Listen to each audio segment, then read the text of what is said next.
আল্লাহ বলেছেন, এটা হচ্ছে পবিত্র রমজান মাস, মাহে রমাদান। এই মাসে তোমরা যারা পাপ মুক্ত করতে পারবা না, নিজেকে ফ্রেশ করতে পারবা না, এহ জন্মে আর পারবা না। আল্লাহ আছে প্রস্তুত, আল্লাহর কাছে ক্ষমা চাও, ইনশাআল্লাহ আল্লাহ তোমার ক্ষমা করে দিবে।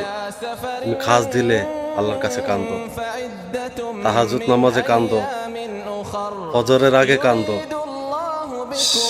সেহারি খাওয়ার আগে কান্দো, এবং মাগরিবের টাইমে ইফতারি করার আগে আল্লাহর কাছে কান্দো, দুই হাত তুলে। ইনশাআল্লাহ আল্লাহ ক্ষমা করবে। আল্লাহ ক্ষমাশীল, আল্লাহ সবসময় প্রস্তুত তার পাপী বান্দাদের ক্ষমা করার জন্য। কিন্তু আমরা অধম, আল্লাহর কাছে ক্ষমা চাইতে পারি না, তাই আমরা মাপও পাই না।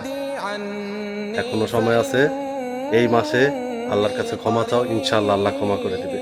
ধন্যবাদ সবাইকে। আমার কথায় ভুল হলে ক্ষমা করবেন। ভিডিওটা ভালো লাগলে একটা শেয়ার, একটা ফলো করবেন। আসসালামু আলাইকুম।